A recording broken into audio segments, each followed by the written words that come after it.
नमस्कार। विश्व समाधान मंच प्यारा उत्तराखंड में आप सबका स्वागत है। आज पूरा विश्व जिस प्रकार से कोरोना महामारी से त्रस्त है, दुनिया को समझ नहीं आ रहा है कि अब क्या करें।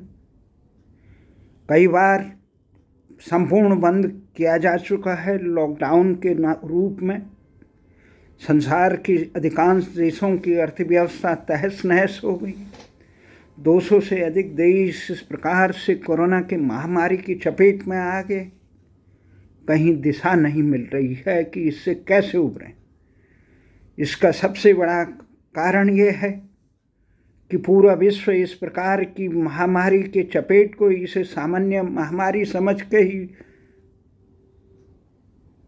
अपने सामान्य तरीकों से निपटने जा रहा है। परंतु ये सामान्य महामारी नहीं है। ये मानव जनित और प्रयोगशालाओं में जिस प्रकार से प्रशिक्षित ये चीन द्वारा विश्व में कब्जा करने के लिए, अपने शिकंजे में डालने के लिए एक बहुत बड़ा अस्त्र का प्रयोग किया है, जिसे हमने पहले भी कई बार कहा है। चीन ने तीसरा विश्व युद्ध बिना एक गोली चलाए हुए ही जीत लिया है। संसार के इस समय बहुत 29,83,17,565 लोग इस बीमारी से त्रस्त हैं। जो सरकारी आंकड़े हैं, जिसमें अधिकांश लोग कहते हैं कि अधिकांश इससे भी कई गुना अधिक लोग मारे गए, पर जो सरकारी आंकड़े पूरे विश्व में इस समय प्रचलित हैं, उसके तहत 54,82,631 लोग आज 6 जनवरी को प्रातः तक मारे जा चुके हैं। ये बहुत बड़ी विडंबना है। विश्व की महाशक्ति कहलाने वाली अमेरिका, रूस से लेकर संसार के सबसे अधिक जनसंख्या वाले चीन के बाद जो देश हैं, भारत, ब्राज़ील, मैक्सिको, ये ही नहीं, सबसे बड़ा इस्लामिक देश जनसंख्या के आधार पर इंडोनेशिया, टर्की और नाटो के तमाम संगठन, जिसमें अमेरिका में इस समय 8,53,000 से अधिक लोग मारे जा चुके हैं। इस बीमारी से भारत में 4,82,000 से अधिक लोग मारे जा चुके हैं। ब्राज़ील में 6,19,000 के अधिक लोग मारे जा चुके हैं। इंग्लैंड में 1,49,000 से अधिक लोग मारे जा चुके हैं। फ्रांस में 1,24,000 से अधिक, रूस में 3,13,000 से अधिक लोग मारे जा चुके हैं। ये इस प्रकार से टर्की में 83,000 लोग मारे जा चुके हैं। जर्मनी में 1,13,000 लोग मारे जा चुके हैं। स्पेन में 89,000 लोग मारे जा चुके हैं, उससे अधिक। इटली में 1,38,000 लोग मारे जा चुके हैं। ईरान में 1,31,728 से अधिक लोग मारे जा चुके हैं। ये अर्जेंटीना में, ईरान में जो 1,31,000 से अधिक लोग, अर्जेंटीना में 1,17,000 से अधिक लोग, कोलंबिया में 1,31,140 लोग, इंडोनेशिया में 1,44,000 से अधिक लोग मारे जा चुके हैं। मैक्सिको में 2,99,805 लोग। ये 3 लाख के आसपास आज आंकड़े हो गए हैं, जो सुबह से जो आंकड़े आ रहे हैं। परंतु सबसे पहले जिस देश में यह कोरोना महामारी फैली, 1 दिसंबर 2019 को, आज 6 जनवरी 2022 हो गई। 2-3 साल हो गए। पूरा विश्व अर्थव्यवस्था इसकी जड़ में है। 54 लाख से अधिक लोग मारे जा चुके हैं कागजों में, और जिनका रिकॉर्ड नहीं है वो कितने मारे जा चुके हैं। लोगों का विश्वास है 1 करोड़ से भी कई अधिक लोग मारे जा चुके हैं। पर लोग इसे सामान्य महामारी का इसका इंजेक्शन बना रहे हैं, उसका कुछ सालों तक इसका, उसके बाद भी बूस्टर डोज का इंतजार ही कर रहे हैं। ये सबसे बड़ी समझ की बात है। जिस वुहान लैब में, चीन के जिस वुहान लैब में इस बीमारी का उपजना माना जाता है, वहाँ से रिसना माना जाता है या वहाँ से फैलाया माना जाता है, उस वुहान लैब की जांच करने के लिए चीन ने विश्व स्वास्थ्य संगठन सहित अमेरिका सहित किसी देश को इसकी इजाज़त नहीं दी।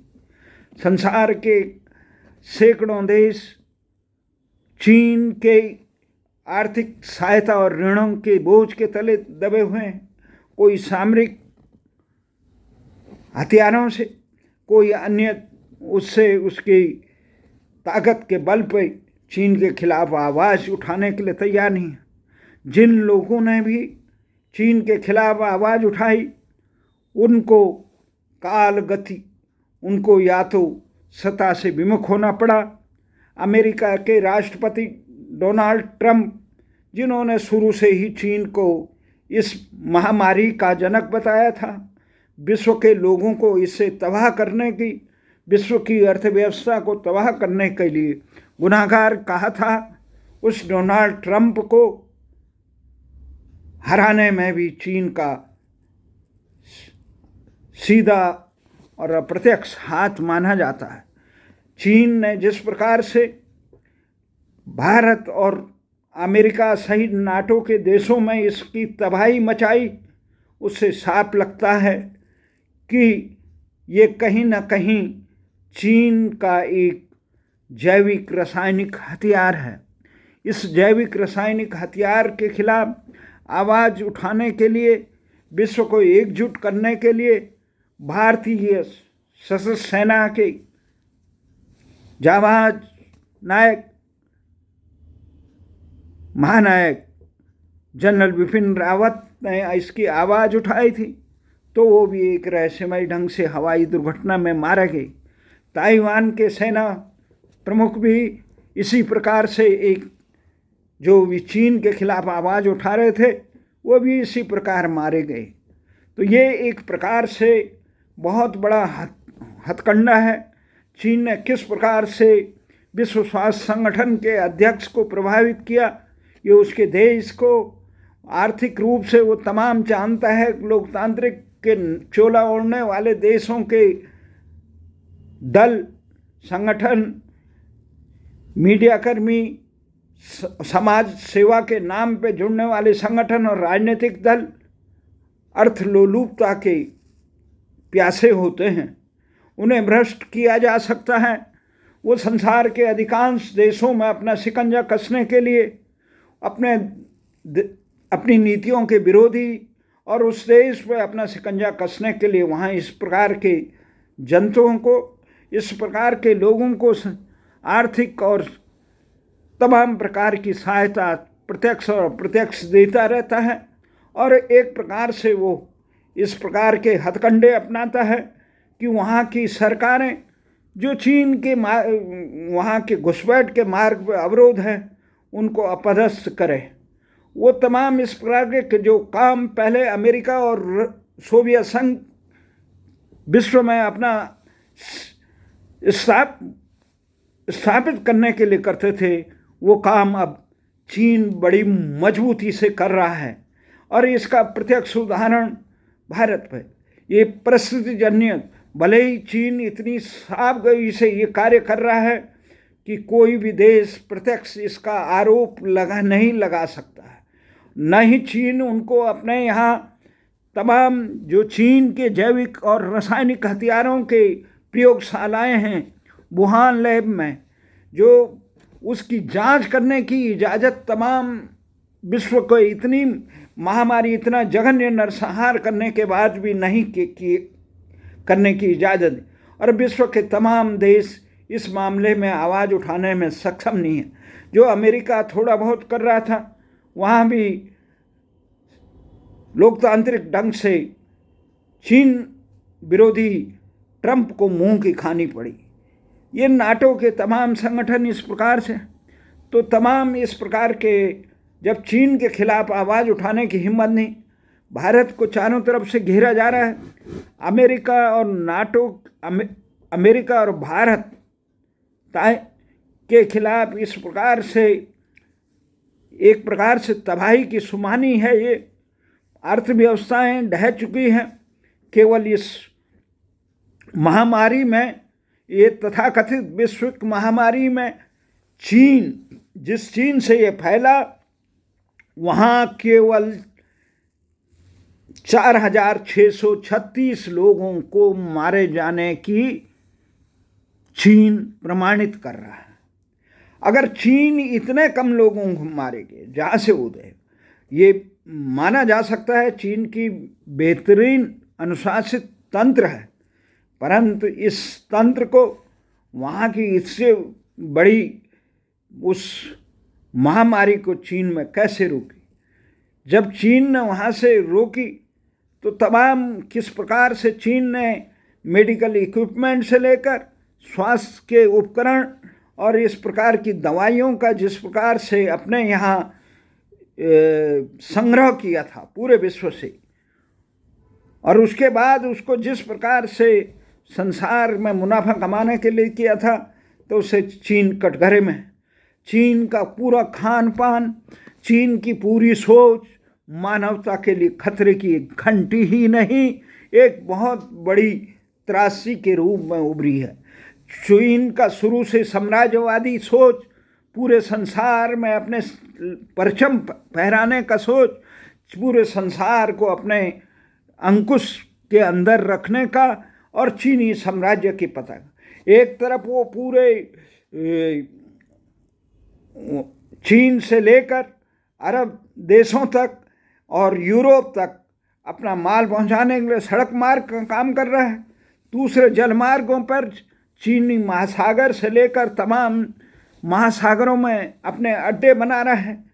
अपने तमाम दुश्मन जो जिसमें घोषित दुश्मन है, भारत से लेकर अमेरिका और नाटो इत्यादि देशों के चारों तरफ से घेराबंदी कर रहे हैं। भारत की इस प्रकार से घेराबंदी उसने अफगानिस्तान से, पाकिस्तान से लेकर इधर से तमाम देश, लंका और बांग्लादेश से लेकर ये नेपाल इत्यादि चारों तरफ, भूटान इत्यादि देशों में अपनी मजबूत शिकंजे गाड़ रखे। तो भारत में जिस प्रकार से तमाम संगठन, इसमें ये होना चाहिए था। अब ये तीसरी लहर, चौथी लहर का किस प्रकार से काम आ रहा है, जिस प्रकार से पूरा संसार हंसप्रद है कि इस बीमारी से कैसे, इस बीमारी से दुनिया त्राही त्राही कर रही है, जनता समझ नहीं पा रही है इससे कैसे उभरें। पहली लहर आ रही है, दूसरी लहर आ रही है, तीसरी लहरें, अंतहीन लहरें। कब तक तो दुनिया मास्क लगा के रहना कोई बात नहीं, इसका समाधान किया जा सकता है, परंतु जिस प्रकार से लॉकडाउन की बात कर रहे हैं, तालाबंदी की बात कर रहे हैं, पूर्ण अर्थव्यवस्था को ठप करने की बात हो रही है, इससे और किसी का भला हो न हो, चीन का अवश्य भला हो रहा है। संसार के सारे देश कमज़ोर हो रहे हैं। महाशक्ति के रूप में रूस और अमेरिका इससे त्राही त्राही कर रहे हैं। जर्मन से लेकर फ्रांस और इंग्लैंड से लेकर भारत तक इस महामारी की चपेट में है। ये महामारी नहीं, आने वाले समय में कहते हैं हर शताब्दी के 20वें साल में पूरे पृथ्वी में महामारी फैलती है। लोगों ने शायद इसी को समझा, परंतु ये इस प्रकार की महामारी जिसके इतने अत्याधुनिक इलाज के बावजूद पूरा पंगु व्यवसाय पंगु बनी है। तो ये क्या कारण है? इसके कारण से चीन का इस प्रकार से ये इस बीमारी के बारे में अब लोग तीसरे लहर की बात कर रहे हैं। भारत से लेकर यूरोप, अमेरिका में ये तीसरी लहर की इन दिनों दहशत चल रही है। इस दहशत से कैसे उभरे? सबसे पहले संयुक्त राष्ट्र संघ को ये समझना चाहिए, इसके चाहे इसके तमाम साक्ष्य नहीं मिलेंगे, क्योंकि चीन जिस धूर्तता से, जिस मक्कारी से, जिस संवेदनशीलता से ये तमाम प्रकार के प्रयोगशालाओं में, वुहान इत्यादि लैबों में प्रतिबंध कर रहा है, तो उससे साफ लग रहा है कि चीन की मंशा ठीक नहीं है। चीन ने जिस प्रकार से इस बीमारी का मैं भी पूरे विश्व को दोहन करने की कोशिश की, वो भी चीन के इरादों को। चीन ने इसी सप्ताह एक कृत्रिम सूरज बनाया, जिस सूरज से वो अपने रोशन करे। इस प्रकार से उपग्रह बना रहा है कि उपग्रह संसार को जो संचार और संचार क्रांति से लेकर अन्य चिकित्सा सुविधाएं देने के लिए और तमाम आदि सुविधाओं देने को उन उपग्रहों को नष्ट करने का स्टार वार का काम कर रहा है, मंगल ग्रह से लेकर अंतर्माध्यमी प्रक्षेपास्त्रों का, और इस प्रकार का काम कर रहा है कि सारे संसार के ऊर्जा संस्थान एकदम ठप किए जाए और इस प्रकार के पूरे विश्व को ये, और पूरे विश्व में इस प्रकार से एक कार्यक्रम चल रहा है। तो इस कार्यक्रम को करने के लिए हमें अब ये देखना होगा कि चीन पर किस प्रकार से अंकुश लगाया जाए। तो चीन पर अंकुश लगाने के लिए हमें सबसे पहले चीन को, जो परिस्थितिजन्य साक्ष्य के चीन के खिलाफ हैं, जो चीन इस प्रकार से एक हथकंडा अपना रहा है, चीन पर अंकुश लगाने के अगर विश्व को एकजुट नहीं हुए तो आने वाले समय में संसार में चीन से न अमेरिका, रूस से लेकर भारत किसी की हिम्मत नहीं होगी वो चीन का वो करे। इसलिए तत्काल प्रतिबंध लगाना होगा चीन को, क्योंकि चीन से संबंध रखना चीन पूरे विश्व की अमन, शांति और मानवता के लिए घातक हो चुका है। चीन पर अंकुश लगाया जाए, उसके रासायनिक जैविक हथियारों पर, उसके सहित पूरे विश्व के इस पर अंकुश लगाने का काम करें, तभी इस प्रकार के लहरों से, इसके त्रासदी से भारत सहित विश्व मानवता उभरेगी। जय हिंद, जय भारत।